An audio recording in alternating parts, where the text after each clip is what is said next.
So, as expected, LG did not reveal its new G7 flagship smartphone here at MWC. Instead, it revealed this, the LG V30S ThinQ, and I swear to God, that's actually what this thing is called.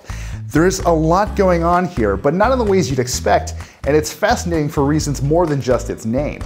Let's take a closer look.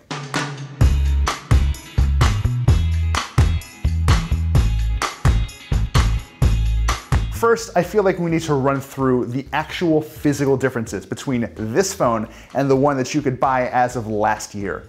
One, it's blue.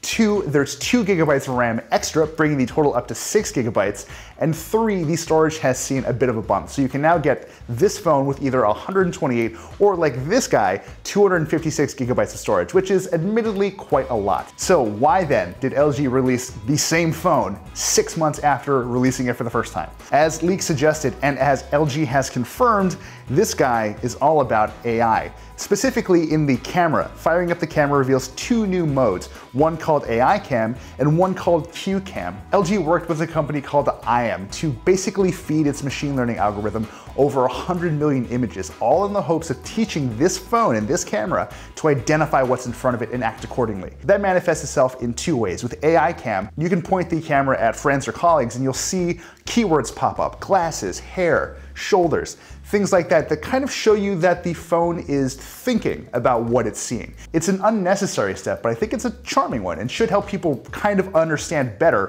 what's happening on the device when you're trying to use it this way. Once the camera identifies what's actually in front of it, the camera will kick into an appropriate shooting mode. So let's say you're out at lunch and you have a burger, you can point your V30S ThinQ at the burger, the camera will figure out what it's looking at and kick on food mode so you get punchier visuals to really see that meat glisten.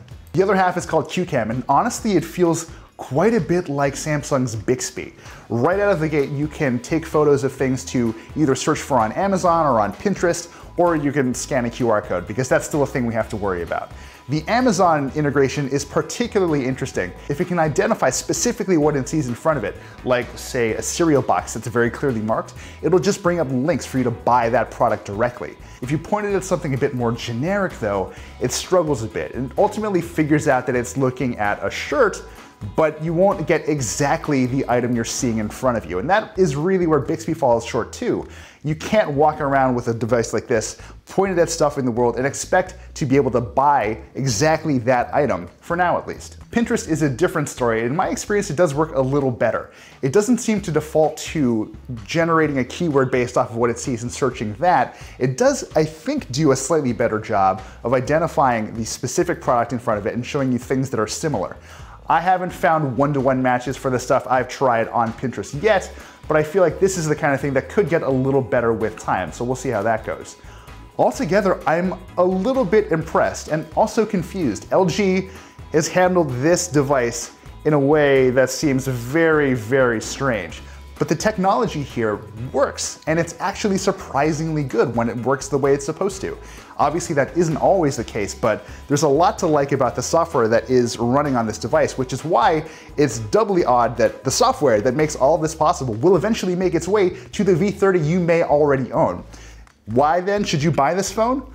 I don't know. I don't think LG knows either. They're treating this whole thing like an experiment. They want to roll out more interim products between its big flagships, and that's fine, but they're not sure that this is going to work. They're trying something new, and I have to give them credit for that, but at the end of the day, is this going to save their business?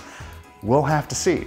Until then, we're gonna take this guy for more of a spin, so stay tuned for more thoughts and more news from here at MWC 2018.